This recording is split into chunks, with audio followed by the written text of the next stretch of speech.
I interviewed Paul Harding, who won the Pulitzer Prize for fiction for his very first novel, called Tinkers. And now, unlike most novelists, Paul's not really interested in plots. He's only halfway interested in characters.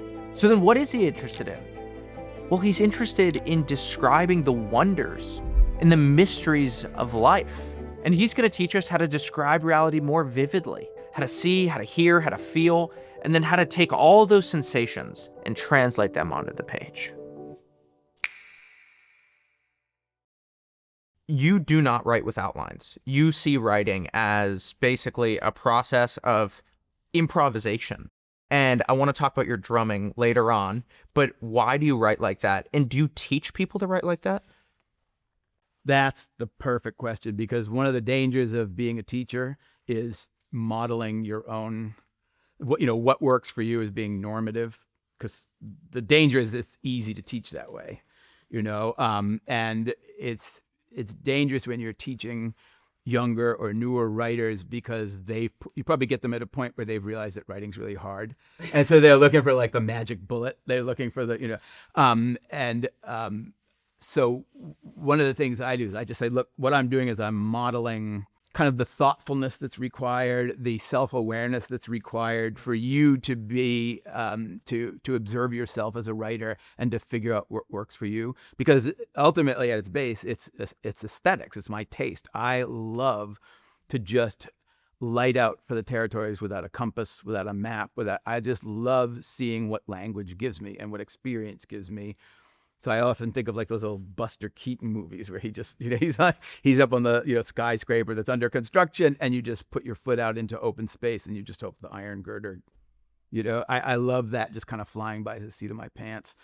And that then is, for me, that leads to what the physicists call emergence, which is the idea that for any system of a certain amount of complexity, there will arise, once you put that system into motion, there will emerge properties that could not be predicted prior to the system being set into motion. To me, I think that's a perfect metaphor for what happens when I start writing a sentence.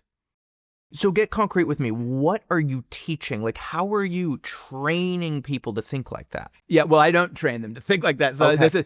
it may sound coy, right? But it's what I teach.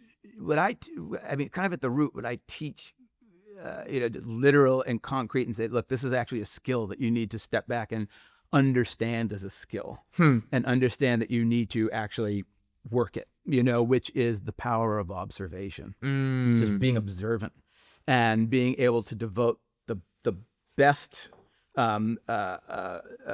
quality of observation you can. That has to do with dropping any kind of presumption. It means you have to drop all use of received, acculturated, or habituated language. Because a lot of what we think is thinking, and a lot of what we think is sort of using language, is just use words through because you recognize them in common usage All the time. right? Or you get like phrases that are off the rack, prefabricated for you, and you're used to deploying them, but that's because you've got to get up and you've got to put your shoes on and brush your teeth and go to work, right? Like just that kind of language that you use to get through your day, that will not work in good writing. So if you're going into a sentence, if you're going into a scene or whatever you're writing, you need to go in and say, okay, I know I'm attracted to this, but I don't know what I'm going to find. You can't come in with a repertoire of language that you're just going to deploy.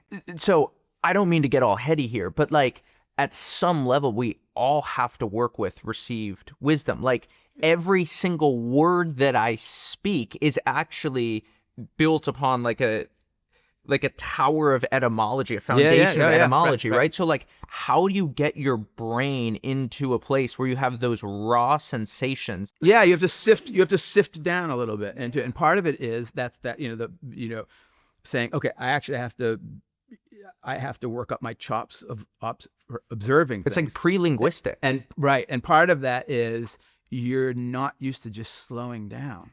Because so much of what we have to do day to day, moment to moment is, I got it. I know that. I got it already. You're not thinking about it. It's just reflex. It's just muscle memory. You can't bring that into. So I say you got to get your head into a space where you have to like just be patient and observant and say, no, what do you actually see? What is actually there when you're in the scene? Give me an example of when you did this and walk me through sort of where you started, where you ended up, and how that became writing. It's I feel like I do it for every sentence. Let's say like the opening of my first novel, Tinkers. It's about a guy who is kind of in the last days of his final illness, and he's been brought home to die, to pass away in his home. So he's in a hospital bed in his living room, and at one point he begins to hallucinate, and he sees cracks in the ceiling of his house. That is actually a factual thing. When my grandfather was dying, he says, "Where did those cracks come from?" And we were just like, "There are no cracks in the ceiling." And he goes, and that moment just passed. But then when I was using that as kind of the starting off point, not for the novel at that point, I didn't know what it was. I was just working on writing that day and just had that idea in my. So I just thought, oh, okay, well, he was just hallucinating, and then the day, and I just no, wait. What happens if I stick with him and the cracks got bigger? And then what would happen if the whole house, if there's a crack in the so then I thought, oh, well, the ceiling would cave in. And then, oh, okay, but before I left, I was like, well, then what would he see? I thought the wires and the plumbing and all that, the second floor, But then what would happen if the roof caved in? Well, he'd see the clouds in the sky. Well, and what would happen next? And well, the clouds would fall out of the sky, and then what's left? Just the blue. So what would happen then? Then the blue would drain out of the sky. Well, what would then? It would be the stars, and the black sky and the stars. What would happen next? The stars would fall out of the sky, and then what would happen next when you just got the black? It's like, oh, that's his funeral shroud. Huh. It's the black velvet curtain that comes and drapes over the whole. So you end up with almost like him in his coffin with the black curtain. I was like, that's one of those things. You're like, and people to this day say, what does that mean? I'm like, I don't know, but it means something, And so, but that was just that very literal. I didn't leave them. It's that in that case, it's an extended metaphor. You just keep testing it until you get to the end point. Yep. But every one of those things was super literal, right? I just pursued and just was and that's what I mean about like, I was just remembering my grandfather's house, and just because I'd put all the insulation in. I'd done a lot of the plumbing, stuff like that with him. And so it's just pushing on observation, getting a hold of it, not presuming I knew, not rushing towards, oh, it's symbolic. What do you like? Lie down on your couch? You just sit in your chair? You go for a walk? When I'm you write that, stuff I'm probably and then new just things sitting emerge? there. Yeah. And sometimes it takes like that. I remember it's like pulling the yarn on your imagination. Yeah. And sometimes it's like pulling teeth. Some of the, like that particular 2 or 3 page thing, I probably wrote it and practically didn't have to revise it. It was one of those weird things that just came out.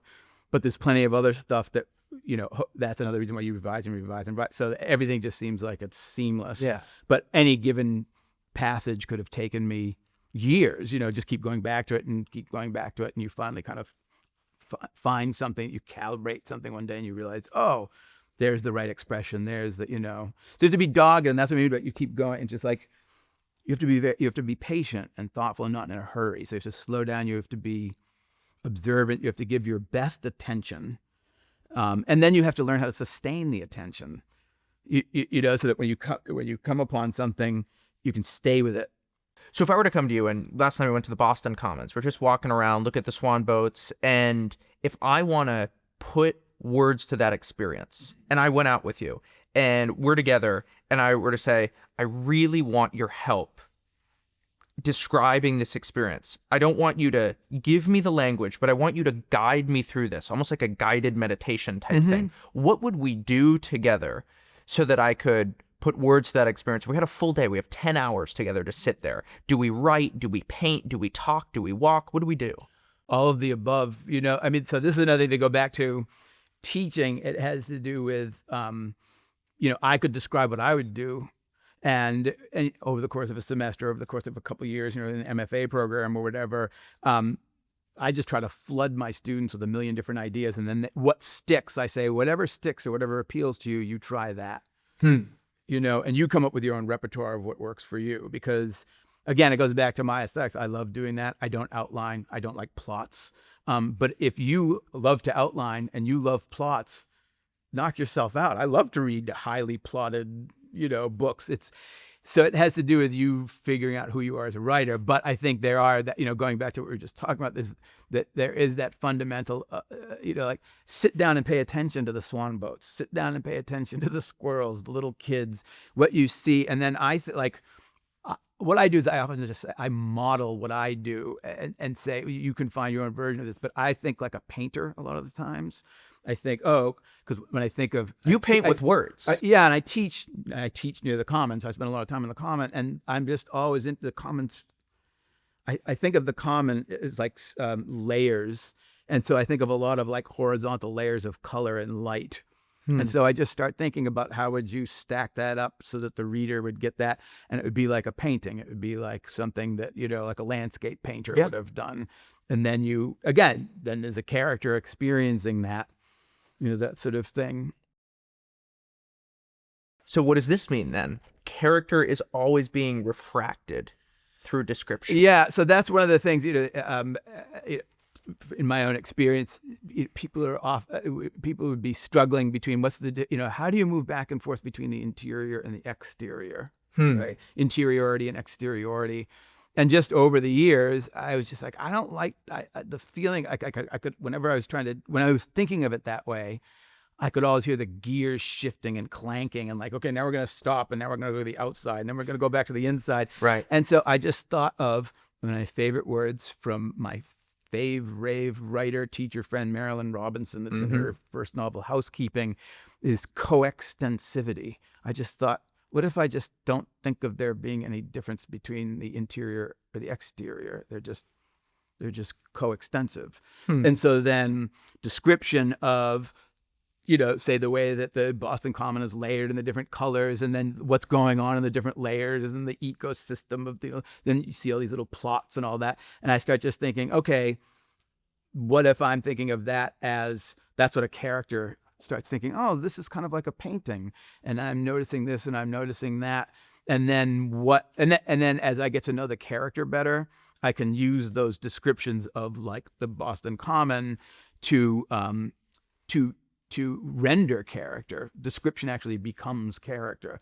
So I'm never doing something just to make like a nice Rococo painterly, like, look at Paul, he can write like paintings. Well, yeah, a lot of insecure writers, they show off, right? Like, they're not actually writing something in service of the reader. They're writing something in service of themselves to get the applause of other writers to say, oh my goodness, look at what I can do. And that's when you have art where the artist is just trying to show off their chops rather than creating something for the viewer. And even that's a stylistic aesthetic choice. I mean, we all know what it's like to finish a novel and be just devastated by, like that was an amazing work of art. It blew me away. And then other novels you finish and you just think, wasn't he the cleverest boy in class? And the novel is about the writer, and you get a lot of these polymathic writers who are, they're virtuosic in that way. And then that's just a matter of, because I know plenty of people who love to read and write those kind of books.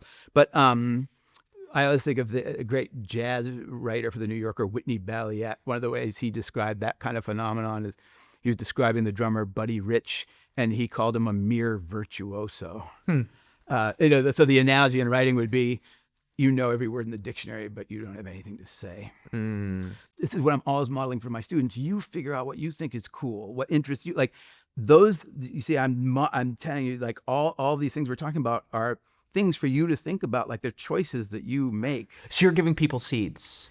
Exactly. Yeah. Because that's another thing, just again, as a teacher, I didn't like the distinction between, I don't teach genre writing. I won't, sci-fi, sorry, can't help you, whatever the, fantasy.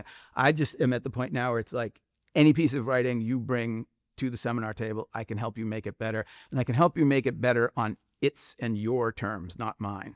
Because we're all writing in English prose. Right. And we're all writing fiction, which is narrative, and narrative prose works in, it always works in the same ways. The things that will make a sci-fi novel better are the same things that will make a quote unquote literary, So with your students, what is the thing that they continually struggle with the most? Like, what is the thing that if you could just get up the first day of class and you're just like, students, dang it, I've been teaching this for 15 years or Haven't whatever. I told you a million times? I need to sear this idea into your head. Like, what is that message? Two words, they're going to be on my headstone. It's relevant almost 100% of the time. It's slow down. Slow down. Just slow down. Slow down. Slow down. But everybody wants to see, everybody has this idea of like a book in the world with their name on it. Like, because then I'll be a real writer, and people are worried about like, what do they call it? Imposter syndrome and all that. Just like, I know in my time as a private citizen, I'm still as impatient as I ever was. But patience is another skill that you need to learn if you're going to be a good artist. You need to be. What kind of patience? Just that patience of slowing down and really taking in what you're looking at, really taking in what you're working on, really going all in and not being in a hurry, but just seeing what comes over the wire. Take it as it comes, work with it, as opposed to just trying to ram it through, like get your characters to hit their marks, all of that sort of stuff, or coming up with messages and meanings and symbols and trying to sort of induce it onto the material. One thing I say is if you're patient, that's a leap of faith, which is you can't not write about what you want to write about. People are sort of like, oh, I'm afraid it won't get on the page unless I've got to force it. It's like you're are going to always write about what you care. For example, when I started writing, I wanted people to, know I was into justice and that I cared about equal distribution of wealth and all this kind of stuff. And that, I care about all these sort of causes and everything. And whenever I tried to write books like that or stories like that, it was just propaganda. It was just crap, And then I started writing much more like transcendentalist, again, pastoral, lyric pastoral. And I thought, well, I guess I'll just have to, my art will be one thing and then my politics or whatever will be another. So what you're saying is that there's a intrinsic grain to your artistic sensibilities that you actually need to surrender to. Yeah, your brain is like your fingerprint, right? Like one of the reasons that people can read your books and dig them is because, like they're 99.99% the same. But then whatever that fraction of a percent of your, it's unique to you. So the world description, refraction goes through your brain in a way and refracts into the world as a novel or as a poem or as a short story, as a song, whatever, in a way that if you're really paying attention and you slow down and you really let the word, like take the time to let what the real words are that you really get as experience goes through your brain, and you bring it back out into the world as like when I was a drummer, I did the same thing, but I was sitting at a drum set. So that's, because that's one of the things where if you go, oh my God, how did you write like Faulkner? Like you never open a page of Faulkner and go, oh, is that Ann Beatty? Right. Like, and that's because Faulkner, was letting it go through him, and then he had to put it into the world in a certain way, So that's what I mean about slow down, devote the best of your attention, sustain the best of and then you'll start finding that, people, you have a way that the world goes through your consciousness and comes back out into the world, in our case, as works of art or, in fiction. Yeah. I think it's just your story of winning the Pulitzer is crazy. You spend like 5 years on Tinkers. You can't get the dang thing published. You spend like another 5 years like tweaking and doing whatever. Like, I don't know if I'm ever going to make it as a writer. And then what happens? And well, then I was writing, I was teaching for the first time, the Iowa Writers Workshop, spring of 2010. It was like a Tuesday afternoon or something. I was going to teach my seminar that afternoon. I was teaching The Beast in the Jungle, the Henry James story, amazing story. And I knew they were going to announce the Pulitzer that day. And so I thought, I'll just find out who won. Because as we all know, prize winning is a really rowdy spectator sport, very partisan. Yeah. Because like somebody, author X wins the Pulitzer and you're like, that's it for art. we're dead. If that person wins or somebody wins it, you're like, oh, that's so cool. Art's safe for another year, whatever. It's it's like winning the lottery in a lot of ways. So I went online and they hadn't announced it yet. So I just kept refreshing the page, and I think it was Elizabeth Strout, it was Olive Kittredge. So, I was like, okay, I was just doing something, getting ready, Olive Kittredge, and, getting Olive Kittredge, then it's Tinkers. That's who won the year before. Yeah. And then suddenly I was like, Tinkers. And I was like, I skipped to another window or something like that. And I just did it. And I was like, oh, somebody's playing a joke on me. Where are the cameras? And then that was a moment where it was like literally everything in my life up to that point was just like speeding away in the rear view window. Like, it's like, this is, I sort of fainted. Like, I sort of was like, in a crappy little apartment, and I sort of like just kind of ended up on the floor going, whoa, just like, and then 90 seconds later, I was interviewing with the Associated Press, like, holy cow, I just won a Pulitzer. It really was. And I went to the workshop, and Marilyn Robinson was there, and she just said, well, it's the closest thing in the United States we have to knighthood, in that, like, you have a title now for the rest of your life. And I can't remember who it was. It Jim McPherson? Somebody said, now you know what the first line of your obituary is going to be. And it was crazy, and it was huge. I mean, it was so, it was, it's big, but it was really big. At the time, it was very ironic to me, but, it was debut novel, but I was like 40, I was 43 or 44. And you started working on Tinkers when you were 30? A short storied version of Tinkers was the story I submitted when I got into MFA program. And then I was lucky to have a 7-month fellowship when I got done with my MFA, where I just took Tinkers and like expanded it from the inside out. And so if you go through Tinkers, you can almost take the first 5 pages, the dead middle 5 pages, and the last 5 pages of the original story, and I just expanded it.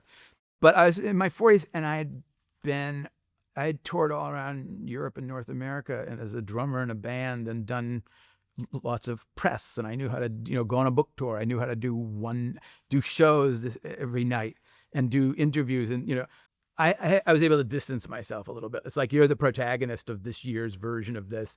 So you have the tiara and the roses. And actually at the end, you're like, I don't want to give them back. This is actually pretty nice. But like, I didn't have distance to be like, this is just happening to you. It's strange to be the protagonist of this. I actually remember at the time thinking about, William Kennedy and Ironweed, his novel Ironweed.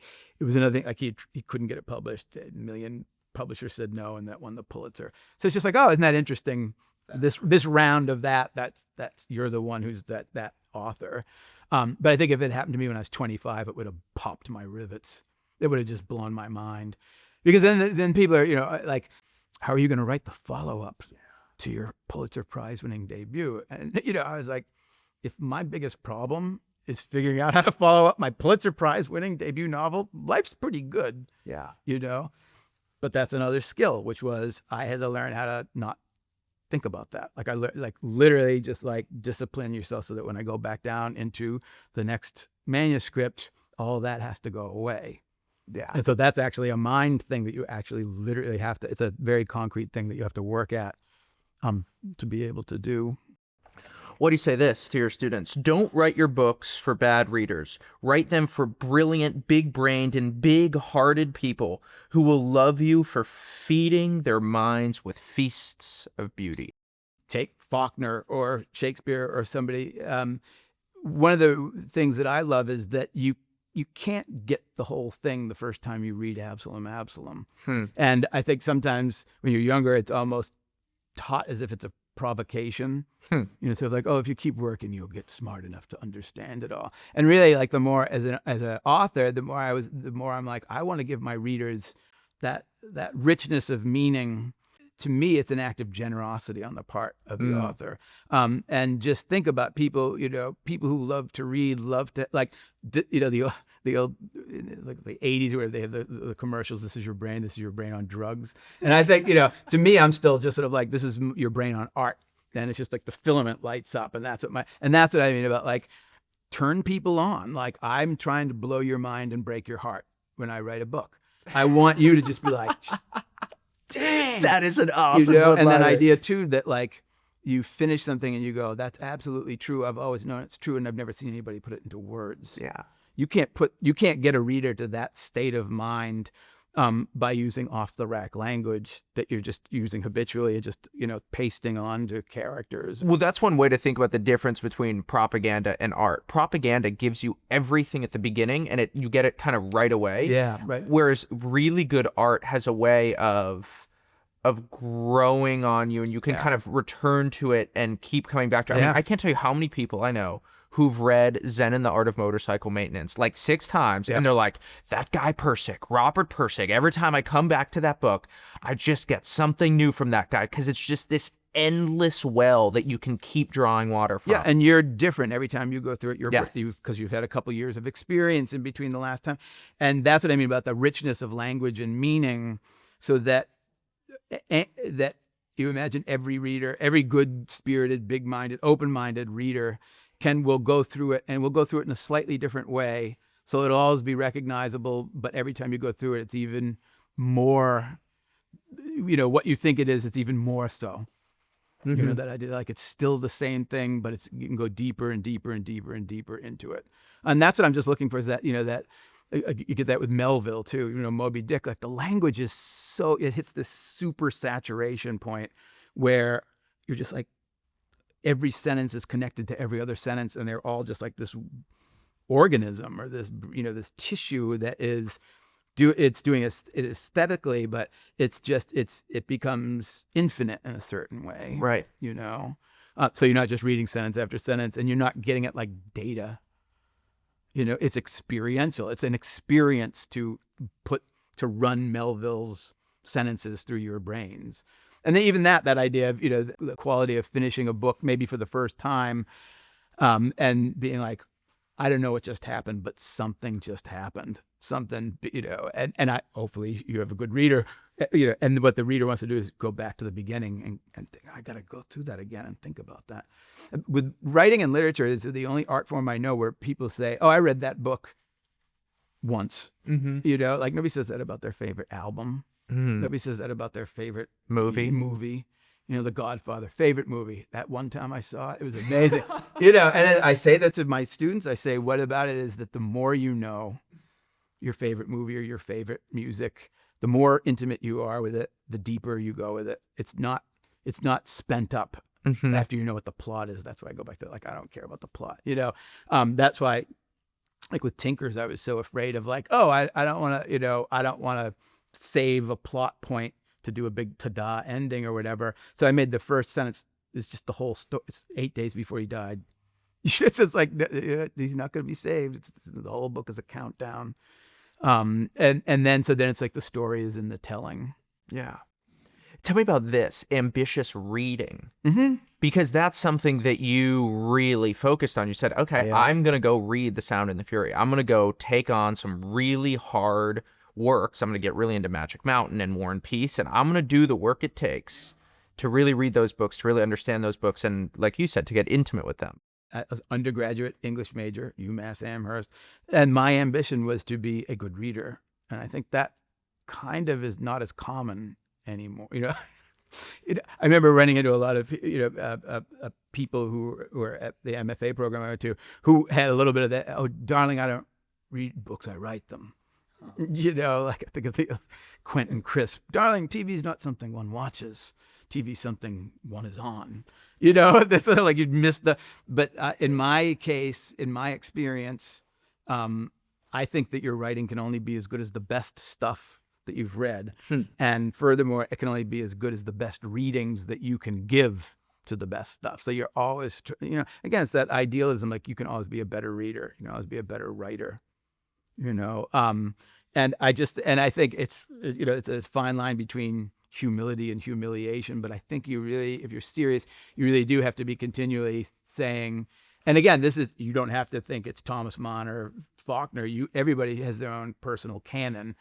You think of your own favorite writers, but, compare your writing to them And you could think, oh my God, how does my favorite book is way up here, and then my writing is so far down. And then you just try to get a little bit of what, and then that loops into influence and how you use people that came before you, and you want to be a part of that tradition, but you want to add to it. And you just start, thinking, why is there such a distance between my favorite stuff that I've read and my own writing? And that goes back to another thing I'm always telling my students is you want to evolve from being self-conscious about your writing to being self-aware about your writing. What's the difference? One of the ways that self-consciousness often precipitates into the classroom is people sort of not wanting to be accused of wanting to write as well as Faulkner, And I say, you're not trying to write a crappy book, are you? Wouldn't you like to write a book that's as good as your favorite book?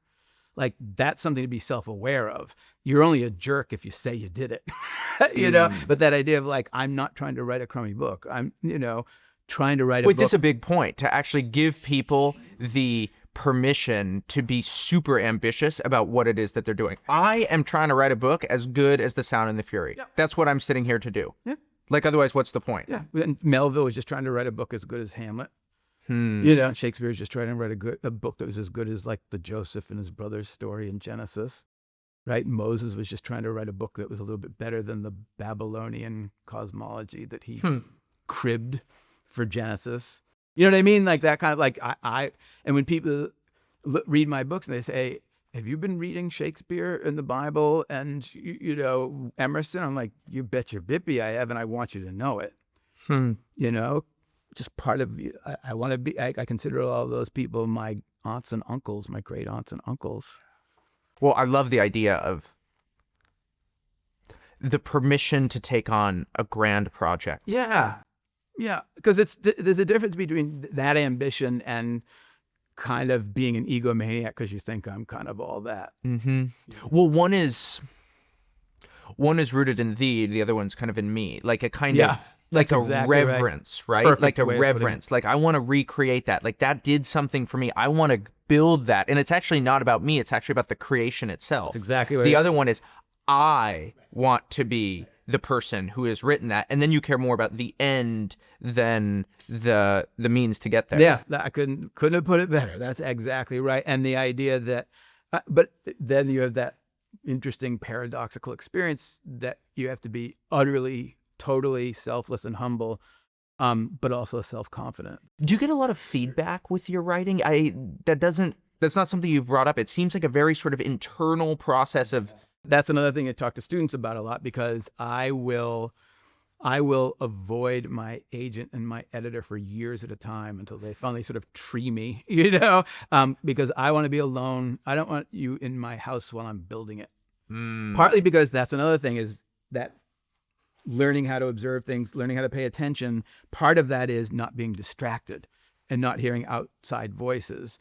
And that's another thing I say, is that you actually have to develop the skill to be able to go into your writing, into the dimension of your writing, and not hear outside voices. What do editors want? What do the agents? Even when you're in workshop, you're just like, oh, I'm going to make it a dog because Sabrina hates cats.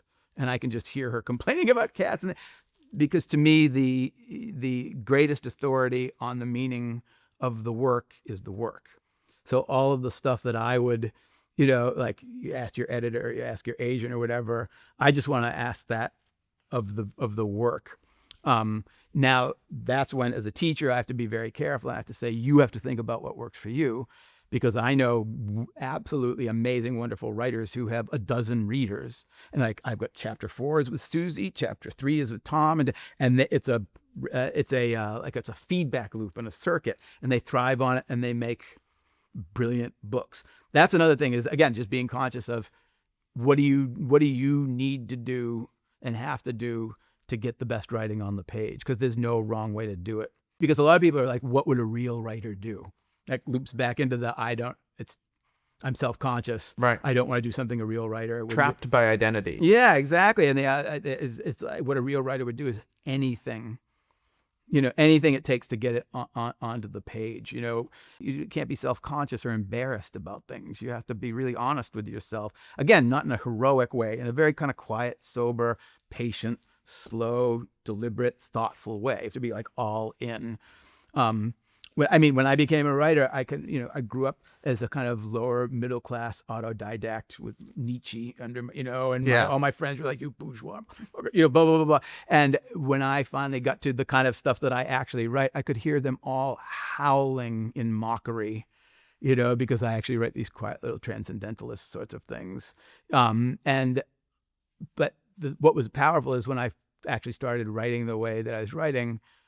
The writing, I would go back to it a week later and go, who wrote that? That's actually, that works. That's good. And so I had to just jettison that identity, being like the wise acre guy, that kind of forward, whatever, that kind of identifiable sort of identity people choose for themselves.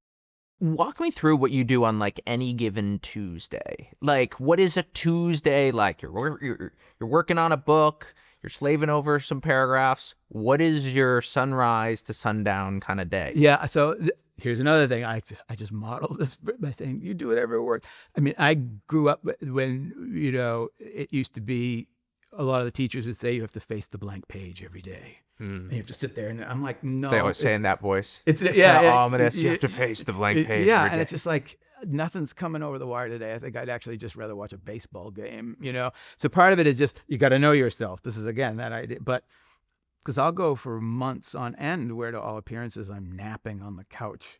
I call it riding the updrafts, But I'm always reading. I've got books all over the place, and I'm reading a little bit of this and a little bit of that, and a little bit of this. And I'll just spend time letting the language of the books and the music that I'm, the paintings. I've got tons of coffee table art books, and I have the stereo on all the time and trying to listen to all sorts of different kinds of music, and then whatever books I'm reading, and I try to let them all become coextensive in my, and so I just think about, the cello suite that I just listened to, and the painting I just looked at, and the novel scene that I just, and I just let it kind of all go into the pot.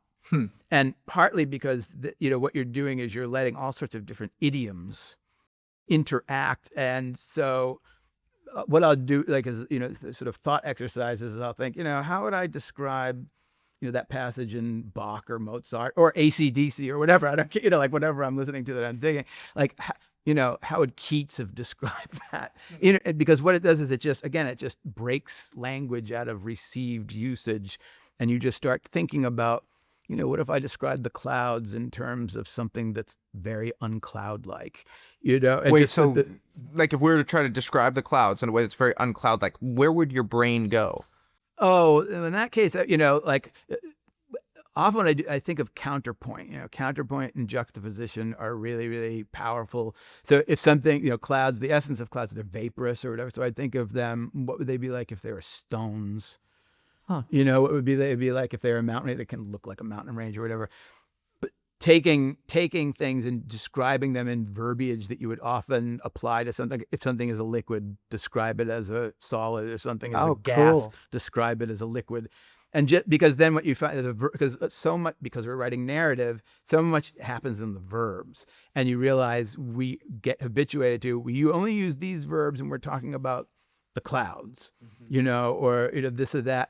Like, clouds are silent.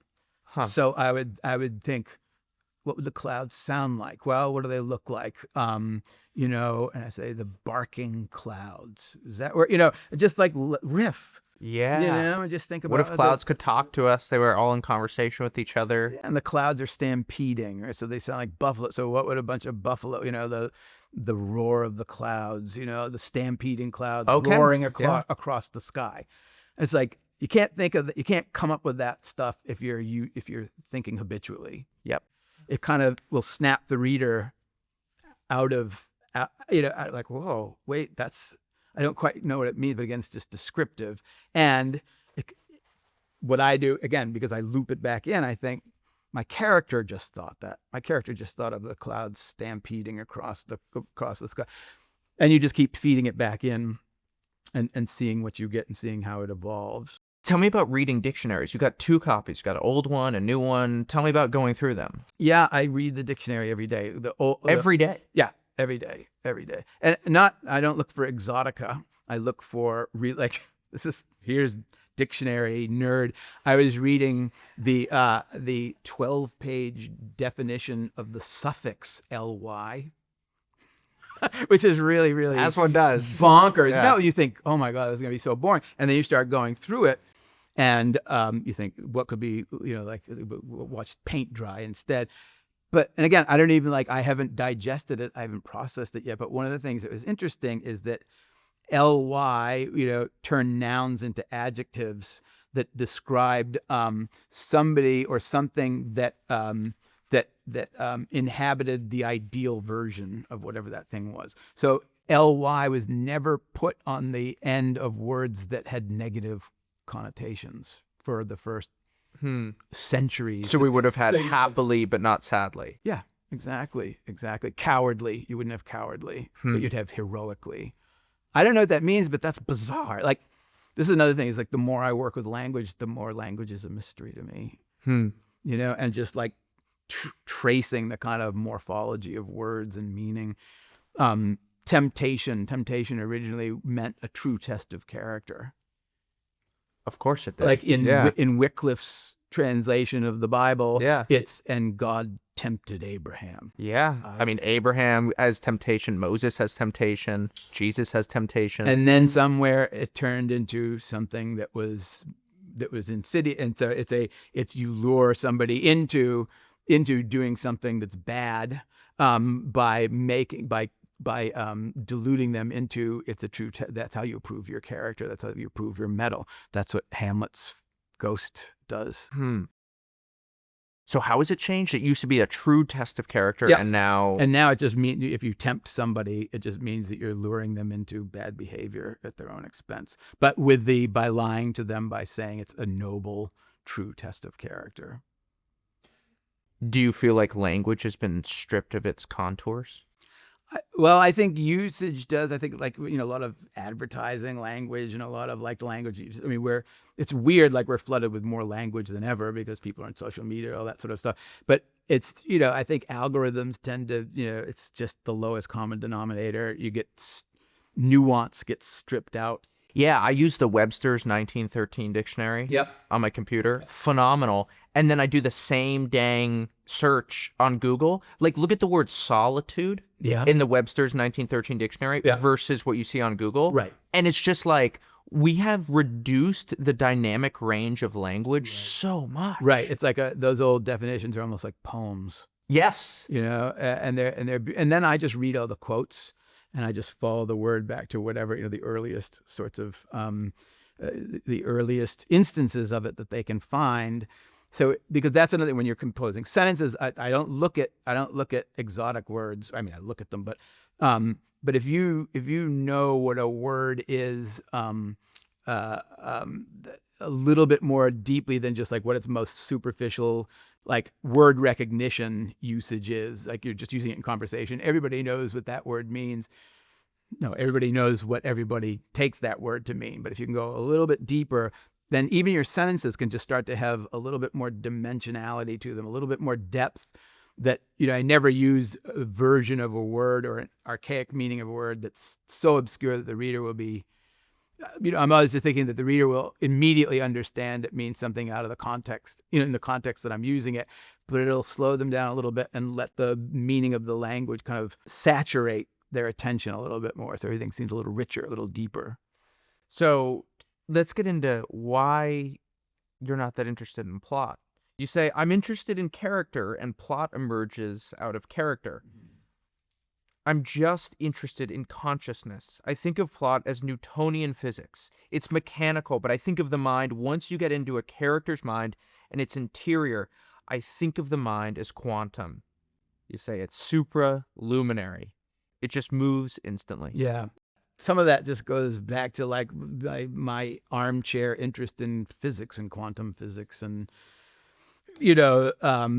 causality and all that. When I was writing Tinkers, I was just thinking, if if there's too much plot here, there's like too much machinery where you'll lose the mind or the soul of the character. Like if you're just running the character through a lot of plot, there's not enough.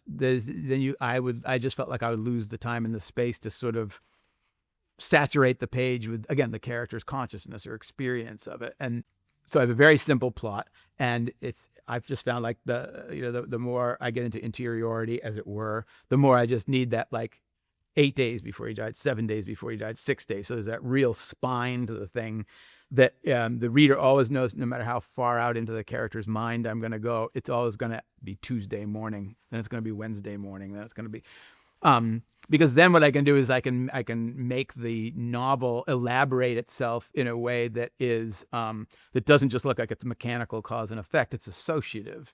You know, when you can in one instant you can think about that time you were stung by a bee when you were 3, and then your mother when you were 26, and then you can go here, there, then, now, everywhere, just like that. And again, that is and how. What kind of associations a character makes is one of the places you make character. So I think of that. I think of thought and experience and description. So I'm describing experience. I'm describing a character's experience of what is this or that moment like. And so then as I get to know a character over the years of writing a novel, every character, if they're working and pulling their weight, as it were, even there would be patterns of association that they have, which then I think of as, oh, that's how I'm getting character onto the page. Do you feel like your sense of perception, say of like the color of trees in the fall and like the foliage, do you feel like different characters give you a new lens and kind of expand your sensory palette? Yeah, and this character wouldn't even notice this or that aspect of a room or a scene, but again, to me, it's like I don't want to go in and twist their arm and say, you only notice red things because you're like a bull, and you do, it's more just sort of like live with them. And I always feel like I'm sort of just behind them, just say, what is that like to you? What would you say? What do you know?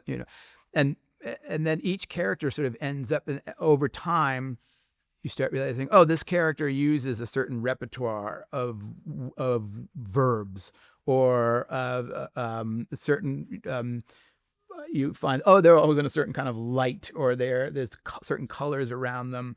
There's a sort of palette to their character and their disposition, and so you start making them more distinct by, once I realize, oh, this character often thinks, say, about buffaloes and stampeding or whatever, just to use the example from The Clouds or something like that. Then no other character will use any of those verbs or nouns. Just say that's only for that character. But then, and the same for like locations. Oh, when we're down by we're down at the beach shack, there's a repertoire. There's a repertoire that it's almost like, because when you're down there, it's like a certain painting. But then that character's repertoire refracts through the place's repertoire, and then you synthesize out. You find a language for when that character is in that situation, and just like trying to follow that. Again, this is for the kind of stuff that I'm interested in, but if you have too much plot going on, you have to hurry them past those moments. Yeah. The thing that I've really taken from you so far is spend a lot of time with the greats, dare to take on something ambitious, but do not be afraid. Actually, almost insist on the idea that your brain is like a fingerprint and find your own style. Yeah. And for you were doing that really ambitious reading, but there's a lot of things that you rejected. Like, it's funny to me that War and Peace would be one of your big influences, but you're like, I'm just going to write like 150-page books. I'm going to write short little books, and I'm going to really try to communicate the density of lived experience, is what you say, and just like pack information so it's dense, so it's just filled with meaning and all of that, and you're like, that's what I'm going to try to do. Yeah, and now I'm going to try to do that, though. I'm going to make it maximum density with maximum readability. You have to, like, every sentence shouldn't be a mountain that you feel like you're going to climb, and I want it to read with lucidity and clarity, and again, make it be like like pure experience. So that's just a challenge, but that's part of the fun, is how much meaning can I get into this without it just becoming sodden or belabored or overdone. It still should be clear, and you should every word should be apt. There's no showing off, no funky, But sometimes the only word that will do is a relatively obscure word. I ask that of the reader sometimes, but I would love to be, my favorite books to read are the big blockbusters, War and Peace and Carlos Fuentes' Terra Nostra. But before I knew what books I liked, I would just go into the bookstore and just find the widest spine and read it. But that's another thing, which is sometimes your favorite authors, you don't write like them. Mm-hmm. And part of what's interesting is figuring out how you can incorporate their influence into your writing, so that's one of the things I think of is my books are only about 200 pages long. So I think, I'll try to make them 800 pages deep because they're not 800 pages wide. So just think about, it would be like, again, it's an ideal. It's just like, I would like my reader to leave my 200 page book feeling like they had something as substantive as War and Peace. Like, I don't think I've achieved that, but that's, again, that kind of like what you're shooting for, that kind of thing. What would that look like? How would that read? How would that work? Why don't you try to communicate lessons in your books?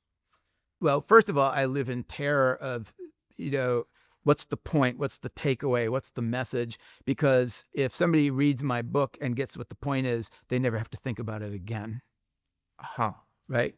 As opposed to, and again, that would be explanatory. A lot of times what messages or lessons prove to be are just, they're tautological, they're trivial.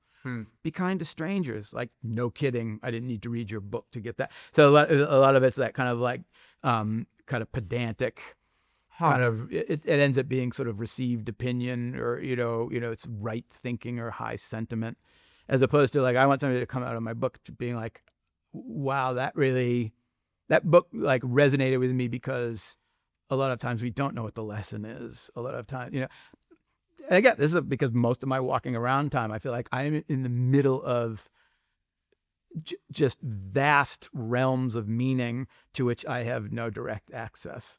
Again, it's just, but I know that I'm in the middle of, we're in the middle of whatever reality with a capital R is, and even that, I just think about whatever we think of as zillions of light years away is not, that distance is just a function of our perception. So what you're saying is the problem with giving people lessons is it's final, and you want your books to actually be the beginning of something. Exactly. Actually, That's a great opening of a door. Yeah.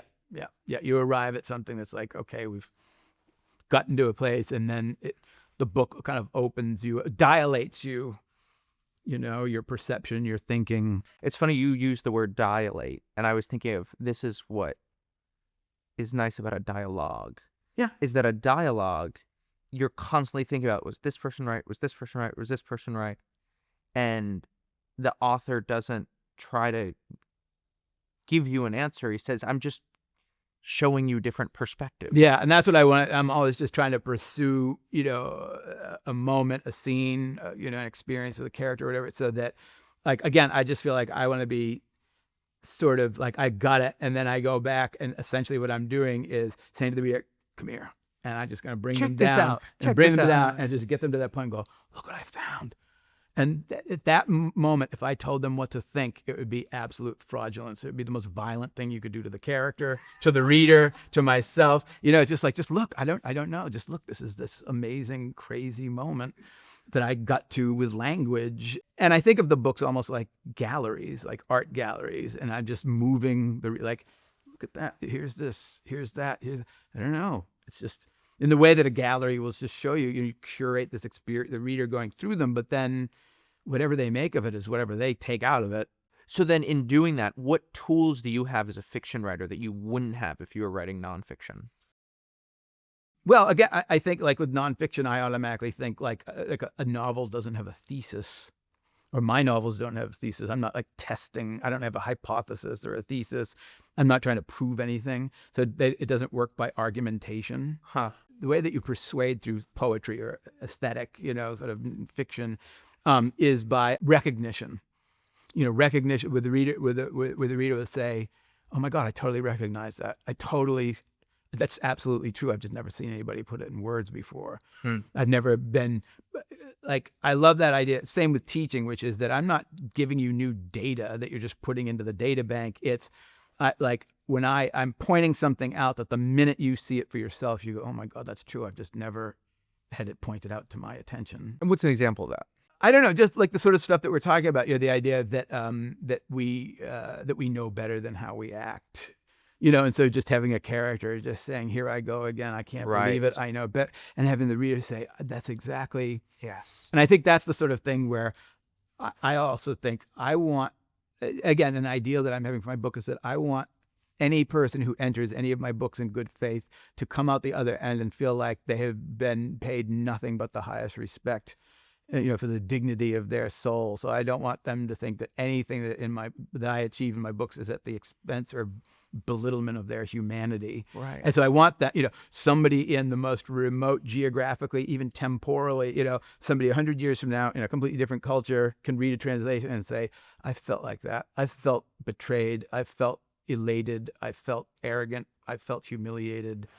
And the way you do that is just put those experiences, you describe those experiences. It's so vindicating, like especially I feel it more with negative emotions, like if you feel like the vengeance that comes with betrayal and you felt that sort of the knife in your stomach, like a real sense of like somebody spiting you, Yeah, absolutely. And you sort of feel like this internal weight, this internal, like this tempest going on inside of you. And then one day you read about a character who's going through the same thing. It's not like, oh, great, now I can lash out. It's like, wow, somebody else felt feels like that. too. I can't believe somebody put texture to that experience that I was never able to put into words. Yeah. And that, again, is as simple as I teach the Old Testament. Vengeance is mine. The reason vengeance is God's is because when God's vengeance is setting his creation back into a state of equilibrium. Human vengeance is revenge. So it just always amplifies violence. It's always making... you never take an eye for an eye. You come and you kill my brother. We're going to come and we're going to exterminate your town, your village, that sort of thing. But then you read the Psalms, and the Psalms are like, I want revenge. It recognizes part of the reason why you need those breaks on revenge is because you feel the impulse towards revenge when you are slighted. If somebody insults you, you're like, oh, when I get my revenge on you, you humiliated me once, I'm going to humiliate you to orders, degrees, and exponentially more than you humiliated me. It's never, I'll just get you back with another zinger. Right. And so again, so that idea of just like allowing for real human sentiment and feeling. And well, that you see at the beginning of Genesis, right? With the revenge, it goes 77.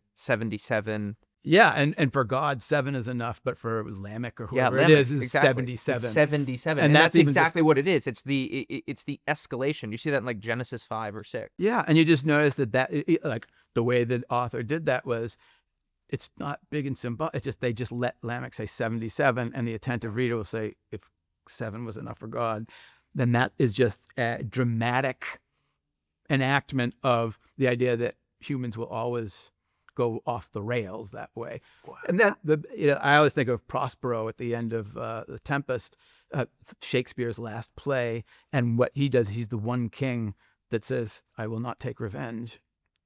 I'm going to forgive everybody. I'm going to forgive everybody who usurped me and left me for dead, because if somebody has to stop it. And I don't think it's a coincidence that the big forgiveness scene at the end of The Tempest is beat for beat a retelling or reenactment of Joseph forgiving his brothers. How about that? And Prospero has his coat of many colors. Like it's just like And then I think, can I have a scene where somebody forgives somebody? At the end of the poem, at the end of the book of Job, God's like, where were you when I did? Are you going to like take the Leviathan and Moby Dick is just a meditation on the Leviathan, right? And Faulkner's novella, The Bear is the way, and there are lines in The Bear that say the woods were his Harvard and his Yale. And that's what Ishmael says in Moby Dick, the whaling boat was his Harvard and his Yale. That's Faulkner saying, yes. And then suddenly you're looking at Faulkner, looking at Melville, looking at Shakespeare, looking at Moses, looking at Babylon. So I love that. It's like these telescoping lenses And so I love the idea of, again, going back to what you were talking about, like, don't write for bad readers. Don't write for readers who won't like what you're doing, But I love when I read Marilyn Robinson, I feel like I'm watching Marilyn Robinson watch Faulkner, watch Melville, watch Shakespeare, watch Moses, Well, I think what you're saying is dare to write with depth. And Absolutely. the reason why you need to dare to do that is that a reader who just wants the quick hit, they're not, all this is going to go over their head. And most readers aren't going to want that, but there's going to be a few that are going to say, I want that. I want to work for it. I want this story, this novel, these characters, this language. I want to actually let it kind of like churn in my head. And I think that's another sort of leap of faith. But I tell my students all the time, there are readers out there who want that. And, because, I can often work with the fact that, like, they've self-selected and they're around the seminar table with me. Like, I always say to my students, the minute I write a sentence down, I can hear billions of people stampeding for the exits, right?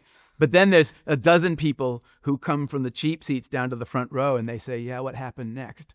Those are the people you're writing your book for.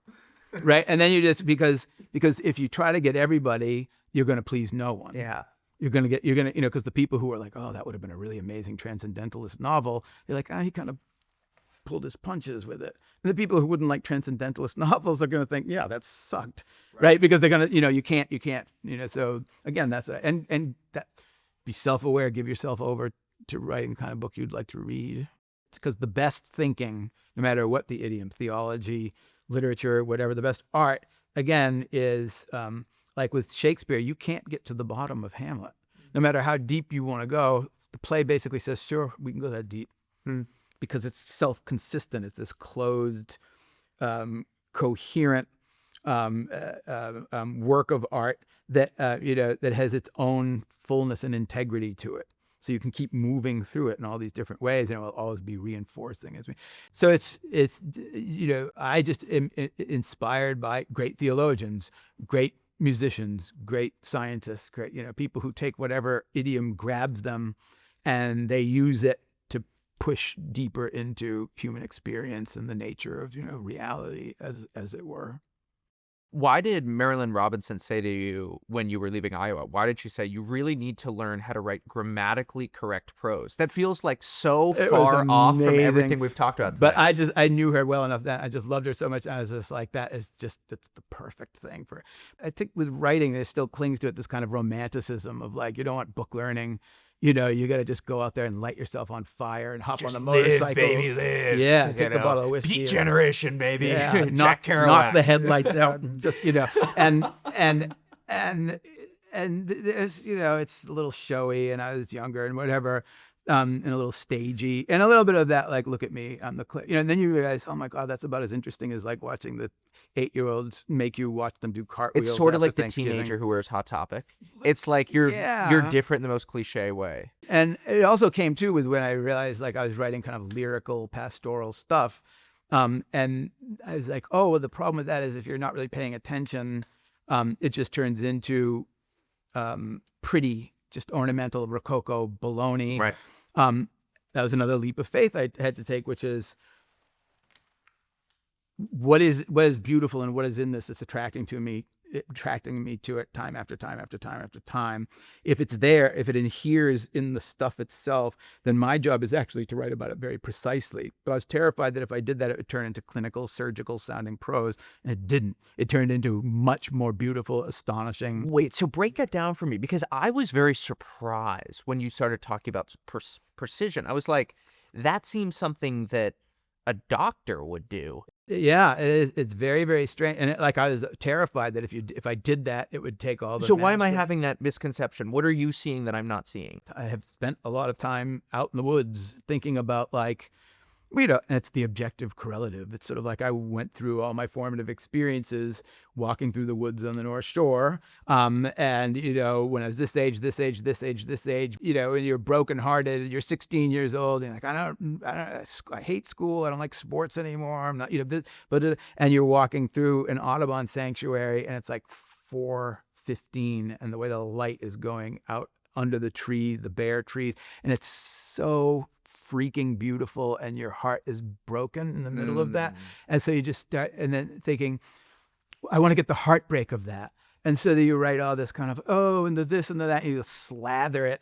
And then really what it is have faith in the reader and have faith in, the and so I just more and more like just trying to, how do you describe light?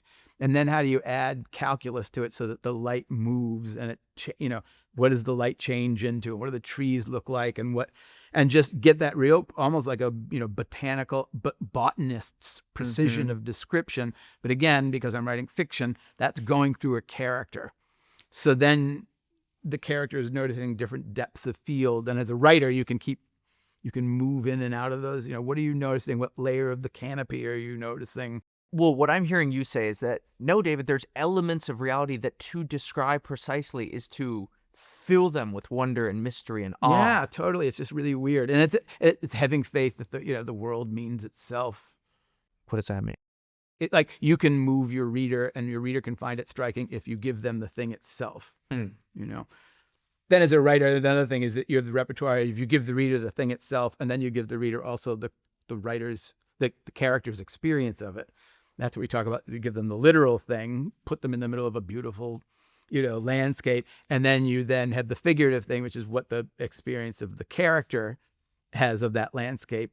So the reader gets to experience the thing itself and then gets to see what the character's experience of it is. So you you don't coerce the reader. You give them what's actually happening, and then you give them what's happening for the character. That's also another narrative dimension, where you get character. Because you could describe something that objectively, literally, sort of like, oh, that looks perfectly fine. It's a nice creek. It's a nice willow tree, this or that. And then the character says it means death.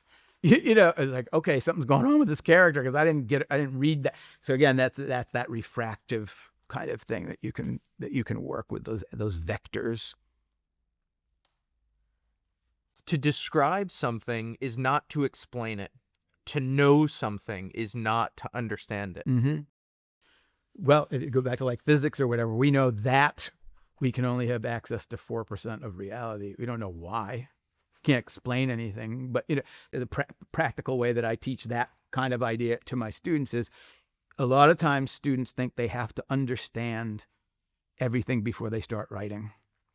They have to be in control of the characters. They have to be smarter than they have to, because they're above, and they have to be kind of conducting, choreographing the whole thing. And a lot of times mixed into that is some degree of I'm obligated to explain what's going on. And I just that this character left his family in Tinkers, like say, all I knew is that he left. Right. And so I just started writing about it. I didn't have to understand it. To know it doesn't mean I understand it. To describe it doesn't mean I'm explaining it. Again, it goes back to, I'm just showing for my reader, I just know this happened, and I'm just describing what it was like for the characters and the consequences for the person who left and the people who were abandoned. Right. And it's, this is when I start thinking of one of the things I say to my students is, think about it. Again, it's not, this is not the normative way, but one way that you can think about it that I found fruitful is you're making portraits. You're writing portraiture. So if you think of painting or writing a portrait of somebody, that's not explaining them. That you don't have to understand them. You're just depicting them. With a certain amount of richness and descriptive, experiential richness. Mm-hmm. There's room for all sorts of degrees of that, but I think that's the kind of thing that I'm always. I also think of this too. Like I end up more and more with this idea from my own writing, as a consequence of teaching. Like when I'm with my students, I try to be as solicitous of them as writers and as students as I am of my readers. And the more over years and years of teaching, thinking, I don't want to do violence to your imagination. I don't want something that I say to dissuade you or to deflect you from what could have been the most brilliant writer you were, because I said something to you that constricted your freedom of imagination and intellect and aesthetic and taste and all that sort of stuff. I want to just keep opening possibilities, and then you can kind of go through them and kind of find your own way. Yeah. Same way I think of a reader going through the book. At what level is becoming a better writer just about sitting down and doing the dang thing? It's at every level. At every level. I think writing is just iterative. You can't think your way to being a better writer. There's nothing theoretical about it. This is another thing is you're going to have to revise, but also I think a lot of people think of that as a prison sentence, but to me, it's an insurance policy. It's like you're not going to get it right the first time. And a lot of times, the first time you get it down, it's so excruciating, you want to burn it. I say nobody ever has to read what stinks, right? But in order to get it right, you have to get it wrong in a particular way. Because conceptually, you can reason your way to, rewriting the greatest book in the world. But if you can't then actually put it on the page for the reader to get, it's no good. So don't be self-aware. Don't be self-conscious. You are going to write a lot of really crappy prose. You just are. You're going to write. Then again, as technically all the kind of chop stuff that we talk about, I just say I'm better at writing first drafts, but I still have to do the same amount of work I ever did for the fourth novel that I'm trying to invoke now as I did for any of the other three novels. I can get to these places faster now because technically I don't have to worry about like some of the chops, the moves, but it's still pages and pages and pages of painful prose, all the time, and I'll often write for a week, or a month and write 150 pages and go, that's exactly what this is not about. So that's this process of elimination, chiseling away until you get the thing, but you have to get it wrong in a particular way. So for a 150-page book, how many pages do you think you write? Easily 1,000. Easily 1,000. Yeah. I mean, one thing that I do is I print up the entire manuscript like once every 6 to 8 weeks, and I just read it. I have a blue pen, but then that means that by the end, by the time the book is published, I've read and reread and probably revised. Tell me what's going on here. That's the first page of my reading copy of Tinkers, the copy of Tinkers that I took all around the world. And this is what I do. I just mark stuff up endlessly. And even when I was first out doing readings of Tinkers when it was published, I would be rewriting scenes as I was almost like reading them out loud. And there's some, I don't know, because I don't know enough about the printing and edition process, but there's some point in Tinkers where they were going to do a reprint, and they said this is one of the reprintings where if you want, you can go in and you can make any changes you want to the manuscript before the next printing, as long as the changes isn't more than like a line long. I think I made 250-ish changes. You are obsessed. And that was all just like commas and just like, because I was a drummer, right? And so I think of like beats and the tempo and the accents and the dynamics. And I'd go back and I'd read a sentence. I'd be like, that's one extra eighth note. That eighth note should not be there, or the accent's on the wrong part of the sentence. Just little, again, it's just that principle that you can always look at and just find it a little bit more precise, a little bit more, it's a little bit more finessed, a little bit more elegant, a little bit more just moving. Just finding the right note if you're a musician, that kind of thing. I cut you off. Is there anything else you want to say about writing 1,000 pages and cutting it down to 150? I don't know. I love it. If you're trying to be efficient, if you're writing fiction, I think you have to you have to make a lot of false starts. There's a lot of cul-de-sacs you end up in and that sort of thing.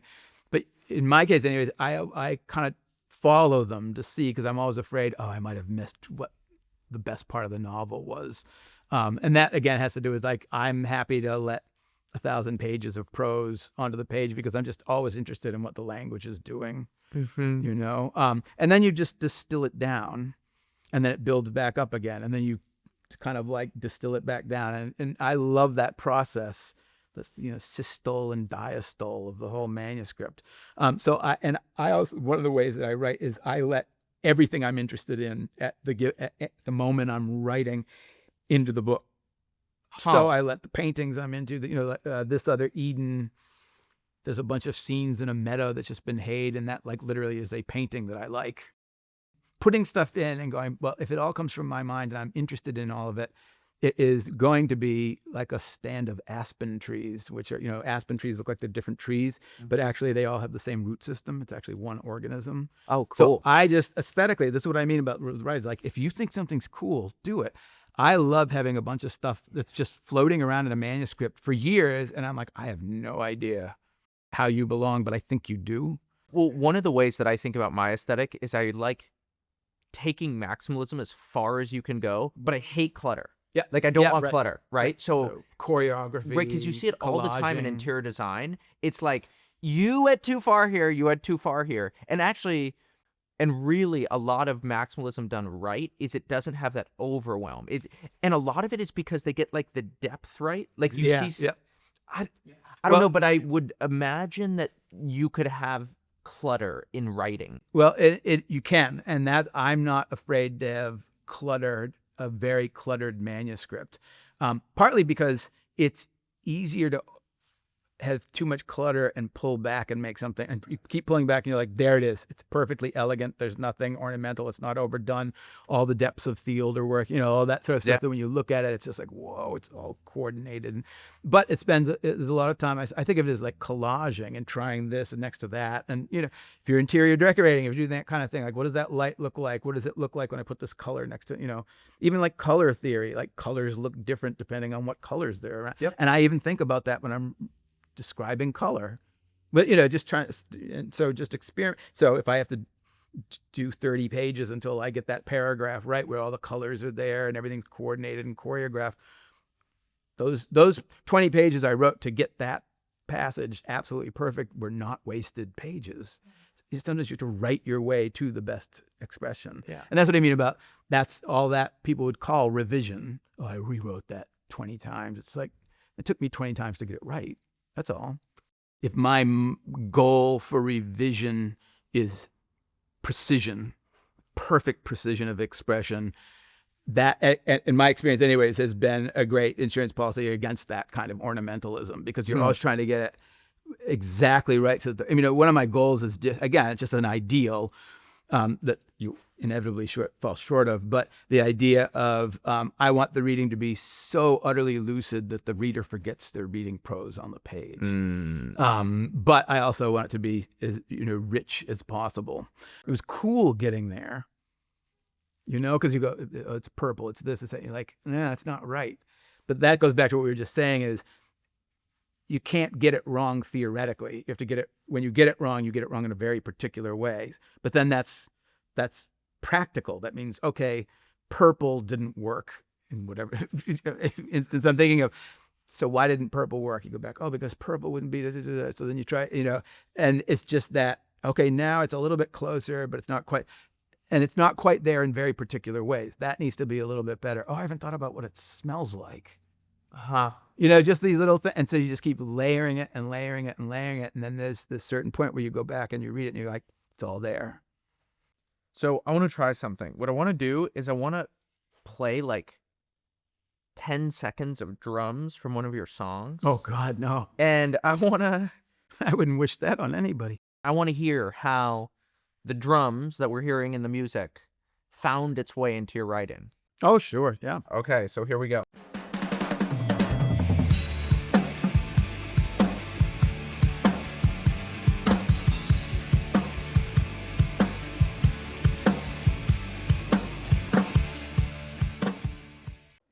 So I hear a lot of guitar in that, but what's going on with the drum? When you're the drummer, you're the timekeeper. So you've got the tempo, you're setting the tempo, but you can pull it back a little bit. You can push on it. You can still be, technically in time, but you can kind of make it breathe. And you can also double the time, half the time, all that sort of stuff. When you're writing narrative fiction, you're writing about time. You're keeping time. And if you're doing it, you're refracting it through the character, time can slow down. Time can speed up. You can write in half time. You can write in double time. So it has to do with tempo and pacing and dynamics and all that. So often when I write, again, because I kind of write lyric, like that's why I think of it as like lyric, is that I often think of kind of like what the tempo is, what the rhythm is, what the beat is. And so I'll kind of know what the, like basically kind of what the, kind of like what the musicality and the rhythm and the tempo of a scene is, depending on its mood, depending on the characters. And so I write just on the level of the sentence. So it's almost like playing drums for a measure at a time, and just thinking. I'll often know kind of like how many beats are in a sentence before I know what it actually literally means. And I'll have I'm trying to think of when I discovered that I was doing that and how to do that. There's a passage in Tinkers, the first novel, that I was describing this character who's a door-to-door salesman, and I started thinking about he's Tinker, and it's something like Tinkerbird, coppersmith, but mostly just a mop and brush drummer, and so it's and just again, just like riffing, almost like scatting. And again, that's another thing. But sometimes the rhythm can suggest the type of words. You're using a lot of, say, in that case, you're using single syllable words. It's very monosyllabic, and so you can.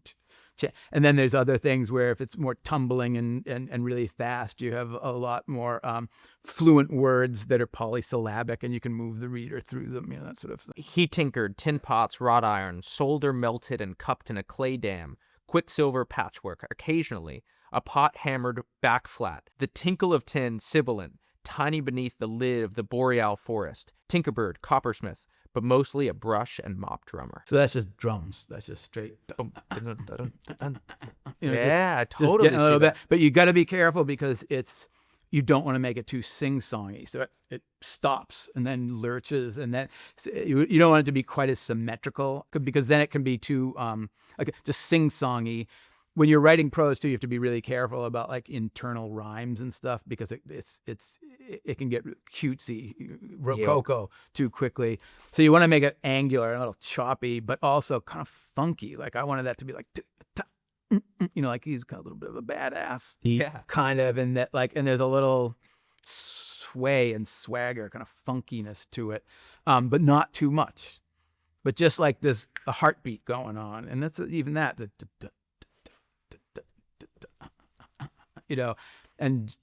And almost like him, I was thinking in that terms, it's almost like that's how he would describe himself if he was the poet that he wished he was. Yeah. And he'd be a little bit more of a badass than he actually is. And again, that loops back to his very modest life, but like Emerson thinking, we all wish that people saw us as we wished we were seen, and so you give him kind of some of that badassery that he wishes he had, and then you go back to him just being very modest and not very valued by the people around him, and the reader is like, wow, there's his soul there. I want to know how the spirit of different writers has kind of been infused into your work. Let's start with Emerson. Emerson, my favorite sentence in Tinkers is a sentence that after all those years of writing Tinkers, I finally wrote a sentence that when I was like, that's a sentence I think Emerson could have written, and it just was the best feeling in my life. The sentence is, "Behold and be a genius." I just like, oh, that's cool. That's almost as cool as something Emerson. So it's just like the writing in the spirit of it. And when you read, one of the things I love about his essays is that they are not arguments. They're not rhetorically constructed like the way that arguments. They're associative, and they are written like sermons. Yeah. If you study Emerson for 2 weeks in your sophomore survey class, and you even hear that he was a minister, it's almost mentioned in order to be passed over. But he wrote many. I have a 4-volume set of his sermons, and you see him arriving at these more and more elegant, eloquent, astonishing, again, kind of luminous and numinous moments that are just purely beautiful and inspiring and heartening and tonic for your soul, that kind of thing. And I was like, I want some of that quality in my book. I want, Tinkers is harsh and it's stark, but I want it to be beautiful in that way where you finish it and you go, that's really true. That book didn't jive me, and there's something dignified about all these people's lives whose lives would be in the quote unquote real world would be passed over without a word. There's that democratic thing too. Melville writing about a bunch of sailors. Tell me about Melville. I read Moby Dick a bunch of times before I had read Shakespeare or the Old Testament, and it was still like my favorite book. And then after I was teaching Shakespeare and the Old Testament, I went back and read it. I was like, whoa, holy mo. So that idea of the more I knew about what was in that, the more it was what I already thought was wonderful. And the idea that that now as a writer, I think of as if you go through and you know your Shakespeare and your Old Testament or whatever, there's gonna be all sorts of stuff you see in like my last book, This Other Eden. If you don't, you won't be excluded from any of the meaning. How about Shakespeare? There's something very democratic about not only the fact that he's always writing about all different classes of people and all this sort of stuff, but that here's art that was the most sophisticated art of of its kind that we can find an example of. Very accessible. But it was there were the groundlings, like it was written for regular people would go see it, right? Yeah. Right. And so you had the king up on the top, and then you had the groundlings, and he wrote for presuming the intelligence of his audience. And then another thing about him too is just sort of reverse engineering a lot of the Shakespeare scholarship. I don't read any of it. I just read the plays and teach the plays, but every line means exactly what it says. The characters speaking them don't always mean, but like every line is just kind of like literally true. And then all the meta figurative stuff is how he takes those lines and just keeps moving them and recycling them. And, one thing will happen and one character will say, that's lechery. And another character will say, no, that's love. And one character will say, that's, cynicism. And just the way that but it's all being done with very literal meaning, so even just, again, starting with that literal, it stands on its own, and then it's what you do in the arranging and the choreography that gets that kind of figurative and symbolic and kind of meaning with a capital M sort of thing. Let's end with this. How did the Transcendentalist teach you how to consult your own soul?